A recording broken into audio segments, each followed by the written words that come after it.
சிறுவையில் தொங்கி கொண்டு அவர் வார்த்தை சொன்ன 7 வார்த்தைகளை நாம் தியானிப்போம். சிறுவையில் கூட்ட 7 சொற்கள். முதலாவது மன்னிப்பு, இரண்டாவது ரட்சிப்பு, மூன்றாவது அரவணைப்பு, நாலாவது அங்கலாய்ப்பு, தவிப்பு, முடிப்பு, ஒப்புவிப்பு. இந்த பூக்கள் ஒரு காலம் வாடாது. மூன்றாவது வார்த்தை யோவான் 19ஆம் அதிகாரம் 26, 27 வசனங்கள். அப்பொழுது இயேசு நம்முடைய தாயை அறிய நின்ற நமக்கு அன்பாயிருந்த சிசுவின் கட்டை தம்முடைய தாயை நோக்கி, சிசுவே அதோ உன் மகன் என்றார்.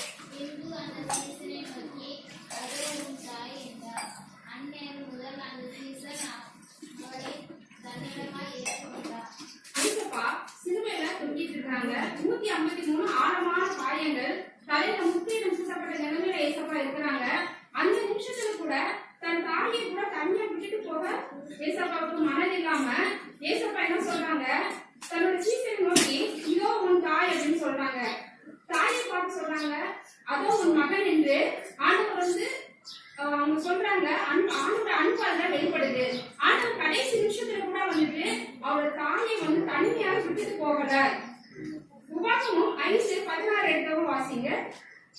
உபாகமும் 5:16.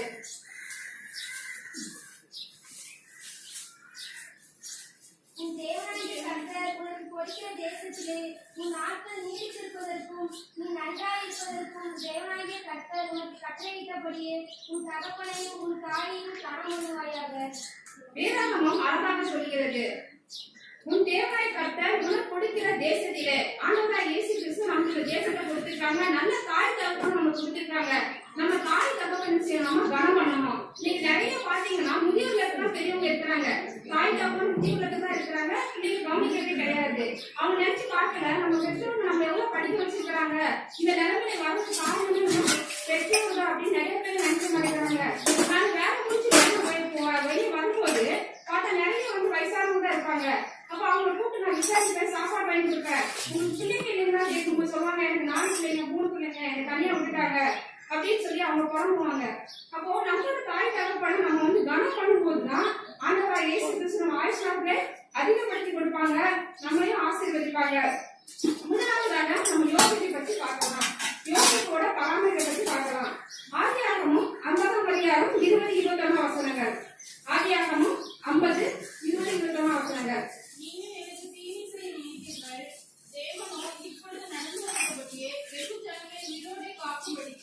அதை நன்மையாக முடிய பண்ணினார். ஆதலால் பயப்படாதிருங்கள், நான் உங்களையும் உங்கள் குழந்தைகளையும் பராமரிப்பேன் என்று அவர்களுக்கு ஆறுதல் சொல்லி அவர்களோட பட்சமாய் பேசினார். யோசேப்பு வந்து தகப்பனுக்கு மிக அன்பான மகன். அவன் வந்து தகப்பன் மேல அன்பா இருக்கிறதுனால அவங்க சகோதரருக்கெல்லாம் அவனை பார்த்து ரொம்ப பொறாம. நம்ம அப்பா மட்டும் நம்ம மேல அன்பா இல்லையே அப்படின்னு சொல்லி அவன் மேல ரொம்ப பொறாம. ஒரு நாள் வந்துட்டு சகோதரனுக்காக சாப்பாடு எடுத்துட்டு போறான், பலகாரம் எடுத்துட்டு போறான். அவன் போகும்போது அவனுடைய சகோதரனுக்கு என்ன பண்றாங்க அப்படின்னா, அவனை பார்த்த உடனே பொறாமப்பட்டவங்களா அவன் என்ன செய்யறாங்க, அவன் வஸ்திரங்களை பிடிக்கிறாங்க. வஸ்திரங்களை பலகாரம் வஸ்திரம் போட்டுருக்காங்க. வஸ்திரத்தை பிடிக்கிட்டு அவன் கையில கொண்டு வந்த பலகாரத்தெல்லாம் பிடிக்கிட்டு ஒரு பெரிய குடிக்க அவனை போட்டுருக்காங்க. போட்டுட்டு இஸ்மாவேலிட 20 வெள்ளி காசுக்கு அவனை விட்டுறாங்க. அவன் 17 வயசுல அடிமையாக போறான் எகிப்து தேசத்துக்கு. 13 ஆண்டுகள் வந்து அவன் சிறைச்சாலை அனுபவிக்கிறான். பாவ சோதனைய வந்து பாவம் செய்யாம பாவ சோதனை வெல்றான். 13 ஆண்டுகள் ஆண்டவரை தேடிக்கொண்டே இருக்கிறான் அவன். அப்போ ஒரு நாள் வந்துட்டு ராஜா வந்து கனவு காண்பிக்கிறாரு. என்ன கனவுன்னு அவருக்கு எல்லாரும் கேட்கிறாரு, என்ன அர்த்தம் கேட்கும்போது யாருக்குமே சொல்ல தெரியல. அப்போ யோசேப்பு வந்து அதை பத்தி சொல்றான், இந்த மாதிரி இப்படி நடந்துச்சு அப்படின்னு சொல்லும்போது இந்த மாதிரி காரியங்கள் நடக்கும் அப்படின்னு அவன் சொல்றான். சொன்ன உடனே அவனை எகிப்து தேசத்துல ஒரு பெரிய அதிகாரியாக ராஜா வைக்கிறாரு. 7 வருஷம் வந்து நல்ல விளைச்சல் கொடுக்குற அந்த பூமி 7 வருஷத்துக்கு அப்புறம் விளைச்சல் இல்ல.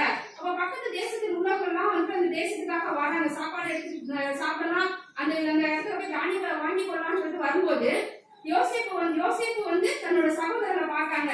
சகோதரர் எல்லாருமே இவனோட காலில் இருந்து வணங்குறாங்க. அப்போ யோசேப்பு என்ன பண்றான், நமக்கு அண்ணங்களாம் தீவு செஞ்சாங்களே அப்படின்னு சொல்லி அவனுக்கு தீமை செய்யல. ரோமர் 12:21 படி தீமையை நன்மையால் அவன் வென்றான்.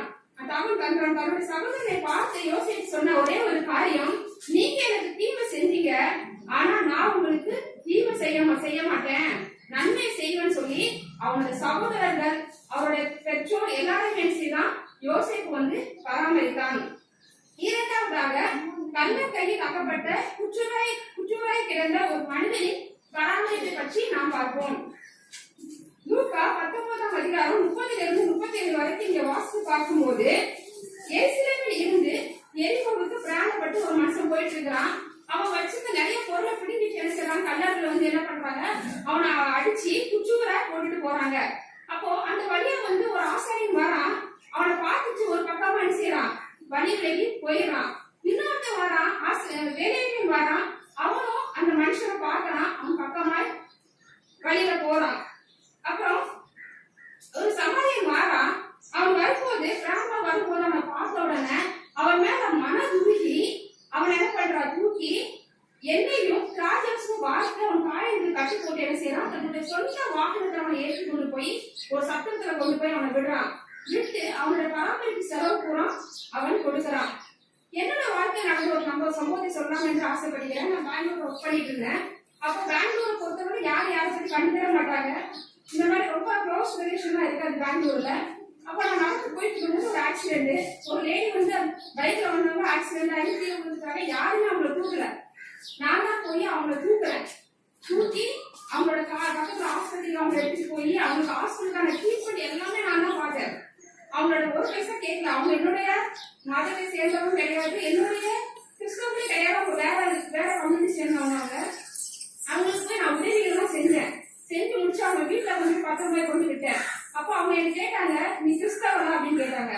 ஆமாக்கா அப்படின்னு சொன்னேன். அப்ப சொன்னாங்க, அவங்க கிறிஸ்தவங்க வந்து ரொம்ப நன்மை செய்வாங்க, நான் கேள்விப்பட்டிருக்கேன், அன்பானவங்க கேள்விப்பட்டிருக்கேன், ஆனா இன்னைக்குதான் மூலியமா ஒரு சிறந்த அன்பனவங்க பார்த்தேன், நீ நல்லா என்னை பராமரிச்சுட்டோம்னு சொல்லி அவங்க குடும்பமே எனக்கு நன்றி சொன்னாங்க.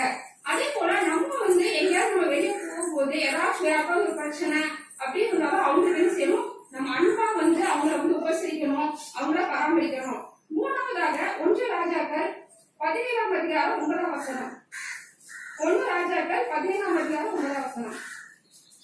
நீ என்று செய்வதற்க சாரிபாத்துக்கு போய் அங்கே தங்கியிரு, உன்னை பராமரிக்கும்படி அங்கே இருக்கிற ஒரு விதவைக்கு கட்டளையிட்டேன் என்றார். ஓகே, எலியா தீர்க்கதரிசியை பத்தி நமக்கு தெரியும். எலியா தீர்க்கதரிசி வந்து ஒரு பெரிய தீர்க்கதரிசி. அவர் நினைச்சா எல்லாமே சாதிக்க முடியும். அவரால வந்து உணவு வந்து கொண்டு வர வைக்க முடியும் அவரால. ஏன்னா எலியாவே வந்து ஆண்டவர் காகத்தை அனுப்பி போசித்து அவரை பராமரித்தார். அப்போ எலியா வந்து ஒருத்தர் ஜோபன் போது அக்கினியா இறங்கி வந்து அந்த இடத்துல வந்து அக்கினி வானத்திலிருந்து இறங்க வச்ச தேவன், அவர் இறங்க வச்ச எலியா தீர்க்கதரிசி வந்து இறங்க வச்சாரு. அவர் பெரிய வலிமையான ஊழியக்காரர். அவரு கர்த்தரே தேவன் என்று அறிவிச்சவரு. ரொம்ப வல்லமையான எலியா தீர்க்கதரிசி. எலியா தீர்க்கதரிசி வந்து மழை பெய்யாதபடி ஜோம் பண்ணும் போது கூட 7 ஆண்டுகள் வந்து மழை பெய்யல. அப்படி ஒரு வல்லமையான தீர்க்கதரிசிக்கு ஒரு சாப்பாடு வந்து வர வைக்கிறது ரொம்ப ஈஸி தான். ஆனா ஆண்டவராய் இயேசு கிறிஸ்து சொல்றாரு, நீ சாரிபாத் என்ற ஒரு ஊருக்கு போ, அவங்க ஒரு விதவை இருப்பாங்க, அந்த விதவையை வந்து உன்னை பராமரிப்பதற்காக நான் ஏற்பாடு பண்ணி வச்சிருக்கிறேன்னு சொல்லி ஏசப்பா எலியா கிட்ட பேசும்போது எலியா வந்து அதை மறக்க சொல்லாம அங்க போறாங்க. அப்போ ஒளிமுக மாசத்துல வரும்போது சாரிபாத் என்ற ஒரு விதவை வந்துச்சு விறகு பறக்கிட்டு இருக்காங்க. அந்த விறகு எடுத்துட்டு அவங்க பறக்கிட்டு இருக்கும்போது எலியா தீர்க்கதரிசி பாக்குறாரு. அப்போ பாத்துட்டு அவர் கேக்குறாரு, அம்மா எனக்கு கொஞ்சம் குடிக்க தண்ணி கொடுங்க அப்படின்னு சொல்லி கேக்குறாரு.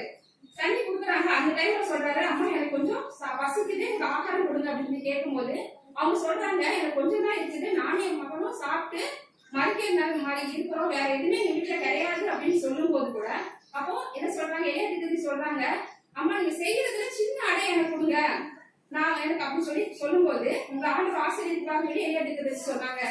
சொன்ன உடனே அந்த அம்மா மறுத்து தெரிவிக்காம அவங்க எலியா தீர்க்கதரிசி என்ன சொன்னாங்களோ அதன்படி அவங்க வந்து என்ன செஞ்சாங்க, செஞ்சு கொடுத்தாங்க. செஞ்சு கொடுத்தபடி அந்த பஞ்ச காலம் மட்டும், அந்த பஞ்ச முடிவு மட்டும் அவங்க வீட்டுல பானையில செலவுன்னு போகவும் இல்லை, என்ன செலவுன்னு போகவும் இல்லை, எந்த குறையும் இல்லாம ஆண்டவரும் அவங்கள ஆசீர்வதித்தாரு. அப்புறம் எங்களோட வாழ்க்கையில ஒரு 15 இயர்ஸ் முன்னாடி நடந்த விஷயத்த அவங்க சொல்றேன். அப்பா அம்மா வந்து ஊழியம் செய்யறாங்க. எங்களோட ஊழியம் வந்து விசுவாச ஊழியம் தான். அப்போ ஒரு ஊழியக்காரங்க எங்க வீட்டுக்கு வந்தாங்க. மத்தியான வேலையில ரொம்ப கலைப்படைந்தவங்க வந்தாங்க. 2 கண்ணும் பார்வை கிடையாது ஊழியக்காரங்களுக்கு. அவங்க ஒய்ஃபுக்கு மட்டும்தான் ஆஃப் பார்க்க தெரியும், ஆஃப் தெரியாது. பார்ஷியலி பிளைண்ட் அவங்க. அப்போ வந்து எங்க வீட்டுல தண்ணி கேட்டாங்க. அம்மா தோணி முடிச்ச உடனே எங்க அம்மா வந்து அவங்களோட முகத்தை பார்த்துச்சு. எங்க அம்மா கேட்டாங்க, அம்மா சரியா சாப்பிடுறீங்களா அப்படின்னு கேட்டாங்க. அப்ப அந்த அண்ணன் கேட்டாங்க, என்ன இருக்கு உங்க வீட்டுல அப்படின்னு கேட்கும்போது எங்க அம்மா சொன்னாங்க, ஐயா நான் கூழ் தான் செஞ்சிருக்கேன், எங்க வீட்டுல அரிசி இல்ல, ஒரு வாரமா அரிசி இல்ல, நாங்க கூழ் தான் செஞ்சிருக்கிறோம், நீங்க சாப்பிடுறீங்களா? அப்படி இப்பதான் செஞ்சிருக்கிறேன் அப்படின்னு சொன்னாங்க. உடனே அவங்க ஓகேன்னு சொன்னாங்க. எங்க அம்மா கூழ்ல வந்துட்டு மோரை கலக்கி அவங்க கொடுத்தாங்க. வெங்காயம் தான் இருந்துச்சு எங்க வீட்டுல, வேற காய்கறி எதுவுமே கிடையாது, கூழ் வெங்காயம் ரெண்டுதான் இருந்துச்சு. அப்போ நாங்க ஆசை வச்சு நாங்க ஜோண்டிட்டு அவங்க கையில கொடுத்தாங்க. ஊழியக்கார ஒய்ஃபும் ஊழியக்கார அம்மாவும் சாப்பிட்டாங்க. 2 பேருமே சாப்பிட்டாங்க. ஊழியக்கார ஒய்ஃபும் சாப்பிட்டாங்க. சாப்பிட்டுட்டு அவங்க சொன்ன ஒரே விஷயம், எத்தனையோ பணக்காரங்க வீட்டுக்கு இருக்காங்க, எத்தனையோ வீடு ஏழை இறங்கிட்டாங்க, தண்ணி கூட குடுக்கல, யாருமே குடுக்கல, சாப்பாடு கூட யாரும் குடுக்கல. ஆனா எங்க வீட்டுக்கு வந்தோடனே நாங்க கொடுத்த அந்த கூட சாப்பிட்டு எங்க ஆசிரியருக்கு அவங்க ஜோம் பண்ணாங்க. ஐசப்பா இந்த ஊழியக்கார குடும்பத்தை நீங்க ஆசீர்வதிங்க, எந்த நேரத்துல ஆகாரம் பஞ்சம் வரக்கூடாது அப்படின்னு அவங்க ஜெபம் பண்ணிட்டு கடந்து செஞ்சாங்க. அன்னையில இருந்து எங்க வீட்டுல ஒரு நாளும் ஆகார பஞ்சமே கிடையாது. நான் ஒரு நாளுமே நாங்க ரேஷன் சாப்பிட்டது இல்ல, எல்லாமே ஆண்டவர் நல்ல ரசை கொடுத்தாரு.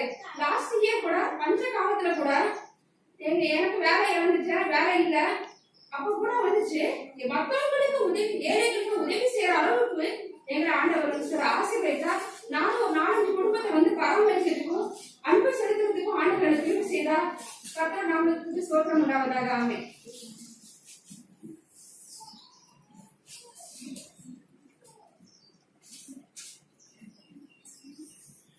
மூணு